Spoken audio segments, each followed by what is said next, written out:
नमस्कार दोस्तों, एजुकेट भारत में मैं आपका स्वागत करती हूँ। फ्रेंड्स, यदि आप यूपी टेट या सी टेट की तैयारी कर रहे हैं तो 60 में 60 नंबर लाना आपके लिए कितना महत्वपूर्ण है आप सभी जानते हैं। और कुछ स्टूडेंट्स ऐसे हैं जो 5 या 7 नंबर से रह जाते हैं। तो क्यों रह जाते हैं? उसका कारण यह है कि आप हिस्ट्री, ज्योग्राफी और पॉलिटी पर तो फोकस करते हैं, लेकिन कुछ टॉपिक्स को आप बिल्कुल इग्नोर कर देते हैं, जैसे ईवीएस है, म्यूजिक है, होम साइंस है, स्पोर्ट्स है। तो आज हम इन्हीं टॉपिक से संबंधित क्वेश्चंस को सॉल्व करेंगे। आप अपने आंसर को कमेंट बॉक्स में दीजिएगा। निम्नलिखित में से कौन सी बायोडीजल की फसल है? ए गेहूं, बी जेट्रोफा, सी चावल, डी गन्ना। जेट्रोफा। जेट्रोफा एक महत्वपूर्ण बायोडीजल फसल है और इसके बीजों से तेल प्राप्त किया जाता है, जिसे प्रसंस्कृत करके बायोडीजल बनाया जाता है। यह एक नवीकरणीय ऊर्जा स्रोत है और जीवाश्म ईंधनों पर निर्भरता कम करने में सहायक माना जाता है। भारत में वैकल्पिक ऊर्जा स्रोतों को बढ़ावा देने के लिए जेट्रोफा की खेती को प्रोत्साहित किया गया है। पर्यावरण संरक्षण अधिनियम किस वर्ष पारित किया गया था? ए 1972, बी 1984, सी 1986, डी 1992। ऑप्शन नंबर सी सही है, 1986। पर्यावरण संरक्षण अधिनियम 1986 में भारत में पर्यावरण सुरक्षा और सुधार के उद्देश्य से पारित किया गया था। यह अधिनियम भोपाल गैस त्रासदी, जो कि 1984 में हुई थी, के बाद पर्यावरणीय सुरक्षा को मजबूत बनाने के लिए लागू किया गया। इसके अंतर्गत केंद्र सरकार को पर्यावरण संरक्षण से संबंधित व्यापक अधिकार प्रदान किए गए हैं। निम्नलिखित ईंधनों में से कौन सा बहुत कम पर्यावरणीय प्रदूषण उत्पन्न करता है? ए कोयला, B diesel, C petrol, D hydrogen. Hydrogen. Hydrogen को स्वच्छ ईंधन माना जाता है और इसके दहन से मुख्य रूप से जल या जल वाष्प बनती है, जिससे पर्यावरणीय प्रदूषण अत्यंत कम होता है। इसके विपरीत कोयला, पेट्रोल और डीजल जैसे जीवाश्म ईंधन जो हैं, ये वायु प्रदूषण और वैश्विक उष्मीकरण को बढ़ावा देते हैं। दोस्तों, आपसे रिक्वेस्ट है, एक भी क्वेश्चन को आप मिस मत कीजिएगा, क्योंकि बहुत ही महत्वपूर्ण क्वेश्चंस आपको दिखाई देने वाले हैं आगे जाकर, और बहुत ही रोचक क्वेश्चन, जिसको आप तक आपने किसी भी वीडियो में नहीं पढ़ा होगा। भू पारिस्थितिकी तंत्र में ऊर्जा का प्रमुख स्रोत कौन सा है? ए जल, बी मृदा, सी सूर्य, डी वायु। सूर्य। सूर्य पृथ्वी पर जीवन और पारिस्थितिकी तंत्र का मूल ऊर्जा स्रोत है। पौधे प्रकाश संश्लेषण द्वारा सूर्य की ऊर्जा को भोजन में परिवर्तित करते हैं। यही ऊर्जा खाद्य श्रृंखला के माध्यम से अन्य जीवों तक पहुंचती है, इसीलिए ऊर्जा प्रवाह का प्रारंभ सूर्य से माना जाता है। भारत के नियंत्रक एवं महालेखा परीक्षक का प्रावधान भारतीय संविधान के किस अनुच्छेद में किया गया है? फ्रेंड्स, ये क्वेश्चन बहुत महत्वपूर्ण है, कई बार एग्जाम्स में रिपीट किया गया है, इसीलिए मैं इसको लेकर के आई हूँ। ए अनुच्छेद 148, बी अनुच्छेद 149, सी अनुच्छेद 150, डी अनुच्छेद 151। अनुच्छेद 148। अनुच्छेद 148 में नियंत्रक एवं महालेखक परीक्षक के पद का प्रावधान किया गया है। सीएजी केंद्र और राज्य सरकारों के आय व्यय का लेखा परीक्षण करता है और सार्वजनिक धन के उचित उपयोग की निगरानी करता है। इसे भारत की वित्तीय जवाबदेही का प्रहरी कहा जाता है। भारतीय संसद की संरचना के संबंध में सही विकल्प चुनिए। ऑप्शन नंबर ए सही है, राष्ट्रपति, लोकसभा और राज्यसभा, इन तीनों से मिलकर भारतीय संसद की संरचना होती है।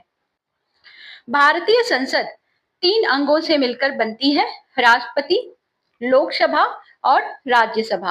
राष्ट्रपति संसद का अभिन्न अंग होता है, क्योंकि संसद द्वारा पारित विधेयक उसकी स्वीकृति के बाद ही कानून बनता है। राज्यसभा की संरचना एवं उसकी अवधारणा का उल्लेख भारतीय संविधान के किस अनुच्छेद में किया गया है? ए अनुच्छेद 72, बी अनुच्छेद 76, सी अनुच्छेद 80, डी अनुच्छेद 82। 80। आर्टिकल 80 जो है राज्यसभा की संरचना का, इसमें वर्णन किया गया है। इसमें राज्यसभा की सदस्य संख्या, राज्यों के प्रतिनिधित्व तथा राष्ट्रपति द्वारा मनोनीत सदस्यों से संबंधित प्रावधान को दिया गया है। राज्यसभा संसद का उच्च सदन है और यह कभी भी भंग नहीं होती। समान नागरिक संहिता का प्रावधान भारतीय संविधान के किस अनुच्छेद में किया गया है? ए अनुच्छेद 42, बी अनुच्छेद 44, सी अनुच्छेद 46, डी अनुच्छेद 48। आर्टिकल 44। अनुच्छेद 44 राज्य के नीति निर्देशक सिद्धांतों में शामिल है। इसमें राज्य को सभी नागरिकों के लिए समान नागरिक संहिता लागू करने का प्रयास करने की बात कही गई है। इसका उद्देश्य है एक समान नागरिक कानून व्यवस्था स्थापित करना। कौन सा टीका शिशु को 3 रोगों से सुरक्षा प्रदान करता है? ए बीसीजी का टीका, बी डीपीटी का टीका, सी पोलियो टीका, डी खसरा टीका। डीपीटी टीका। डीपीटी का जो टीका होता है ये डिप्थीरिया, पर्टुसिस, काली खांसी या टेटनस से सुरक्षा प्रदान करता है। यह बच्चों के नियमित टीकाकरण कार्यक्रम का एक महत्वपूर्ण भाग है। भोजन में प्रोटीन एवं कैलोरी की कमी से कौन सा रोग होता है? ए रिकेटस, बी स्कर्वी, सी क्वासी और कोर और डी मलेरिया। क्वासी और कोर। थायमिन विटामिन 1 की कमी से मुख्य रूप से कौन सा रोग होता है? A scurvy, B rickets, C beriberi, D रतौंधी। बेरीबेरी। थायमिन विटामिन B1 शरीर में ऊर्जा उत्पादन और तंत्रिका तंत्र के सामान्य कार्य के लिए बहुत जरूरी है। इसकी कमी से बेरी-बेरी रोग हो जाता है, जिसमें कमजोरी, तंत्रिका विकार और हृदय संबंधी समस्याएं उत्पन्न हो सकती हैं। फ्रेंड्स, अब तक तो आप समझ गए होंगे कि वीडियो कैसे लग रही है। तो आप इमोजी के थ्रू मुझे जरूर बताइए कि वीडियो आपको किस प्रकार की लग रही है, क्योंकि आप डिजिटल युग में रह रहे हैं अभी। विटामिन सी की कमी से कौन सा रोग होता है? ए रिकेटस, बी स्कर्वी, सी बेरीबेरी, डी रतौंधी। विटामिन बी की कमी से स्कर्वी नाम का रोग होता है। विटामिन सी शरीर की रोग प्रतिरोधक क्षमता को बढ़ाने, मसूड़ों को स्वस्थ रखने में सहायक होता है और इसकी कमी से स्कर्वी रोग होता है, जो मसूड़ों से रक्तस्राव, थकान और कमजोरी जैसे लक्षण इसमें दिखाई देते हैं इस रोग में। फल एवं सब्जियों से निर्मित खाद्य पदार्थों की गुणवत्ता सुनिश्चित करने के लिए किस मानक चिन्ह का उपयोग किया जाता है? ध्यान से ऑप्शंस देखिए। ए एफपीओ, फ्रूट प्रोडक्ट्स ऑर्डर चिन्ह का उपयोग फल एवं सब्जियों से निर्मित खाद्य पदार्थों की गुणवत्ता सुनिश्चित करने के लिए किया जाता था। यह प्रसंस्कृत फल उत्पादों जैसे जैम, जेली, अचार और फलों के रस पर लगाया जाता था। दोस्तों, आपसे एक रिक्वेस्ट है, वीडियो आपको प्रॉपरली मिलती रहे इसके लिए आप चैनल को सब्सक्राइब कर लीजिएगा, तभी आप इस प्रैक्टिस सेट को बार बार देख पाएंगे, क्योंकि मैं इस तरह के प्रैक्टिस सेट बार बार लाऊंगी जिससे आपका जो छूटने वाला टॉपिक है वो कवर हो जाए। ज्वर नियंत्रण में सर्वाधिक प्रयोग की जाने वाली औषधि कौन सी है? ए एस्पिरिन, बी पैरासीटामोल, सी पेनिसिलिन, डी क्लोरोक्विन।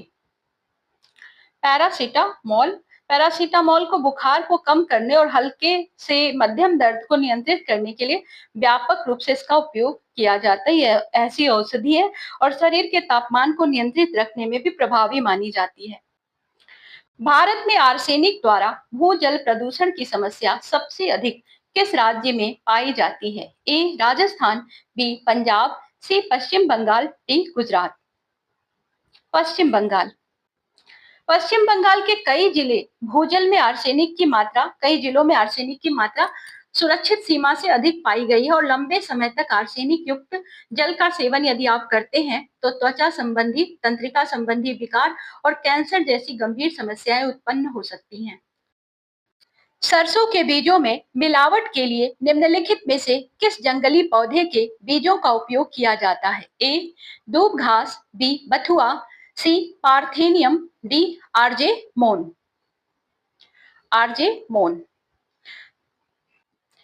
आर्जेमोन के बीज सरसों के बीजों से मिलते जुलते दिखाई देते हैं, इसीलिए कभी कभी इनकी मिलावट की जाती है।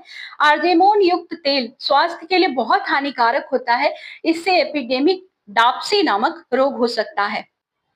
इंसुलिन की रासायनिक प्रकृति क्या है? ए कार्बोहाइड्रेट, बी वसा, C protein, D vitamin. Protein. Insulin अग्न्याशय द्वारा स्रावित एक प्रोटीन प्रकृति का हार्मोन है और इसका मुख्य कार्य रक्त में ग्लूकोज के स्तर को नियंत्रित करना है। इसकी कमी से मधुमेह, शुगर हो सकता है फ्रेंड्स। निर्जलीकरण, डिहाइड्रेशन से बचाव के लिए ORS का घोल मुख्य रूप से किस स्थिति में दिया जाता है? ए, उच्च रक्तचाप, बी, मधुमेह, सी, दस्त एवं अतिसार, डी, एनीमिया। दस्त एवं अतिसार। दस्त एवं अतिसार के दौरान शरीर से पानी की और लवणों की अत्यधिक हानि हो जाती है। ORS का जो घोल होता है शरीर में जल एवं इलेक्ट्रोलाइट्स की कमी को पूरा कर निर्जलीकरण से बचाता है। खुले में शौच की प्रथा को समाप्त करने तथा स्वच्छता को बढ़ावा देने के लिए स्वच्छ भारत अभियान किस वर्ष लागू किया गया था? ए, 2012, बी, 2013, सी, 2014, डी, 2015। 2014। स्वच्छ भारत अभियान का शुभारंभ 2 अक्टूबर 2014 को किया गया था। इसका उद्देश्य क्या था? तो खुले में शौच की प्रथा को समाप्त करना। फ्रेंड्स, कभी कभी आपसे उद्देश्य पूछ लेता है तो ध्यान दीजिएगा। स्वच्छता संबंधी सुविधाओं का विस्तार करना तथा जन जागरूकता बढ़ाना। भारत में प्रोजेक्ट टाइगर का प्रारंभ किस वर्ष किया गया था? ए, 1970, बी, 1972, सी, 1973, डी, 1975। 1973। प्रोजेक्ट टाइगर क्या था? तो 1973 में बाघों के संरक्षण के लिए प्रारंभ किया गया था। इसका उद्देश्य था बाघों की घटती संख्या को रोकना और उनके प्राकृतिक आवासों की रक्षा करना तथा वन्य जीव संरक्षण को बढ़ावा देना। ये क्वेश्चन आपके लिए टेस्ट क्वेश्चन है फ्रेंड्स। यदि आप हमारे प्रैक्टिस सेट को लगातार देख रहे हैं तो आप इसका आंसर जरूर दे पाएंगे। भारतीय संविधान का कौन सा अनुच्छेद ग्राम पंचायतों के संगठन से संबंधित है? ए, अनुच्छेद 38, बी, अनुच्छेद 40, सी, अनुच्छेद 44, डी, अनुच्छेद 48। फ्रेंड्स, इसका आंसर कमेंट बॉक्स में आपको देना है। ए, बी, सी, डी कौन सा ऑप्शन आपको सही लग रहा है आप लिख दीजिए। और अगर आपको ये वीडियो अच्छी लगी हो तो हमें एक लाइक जरूर दें। वीडियो प्रॉपरली आपको मिलती रहे इसके लिए चैनल को सब्सक्राइब कर लें, फ्रेंड्स के साथ भी शेयर करें। हम मिलेंगे आपसे अगले प्रैक्टिस सेट के साथ। तब तक के लिए good bye. Thank you for watching.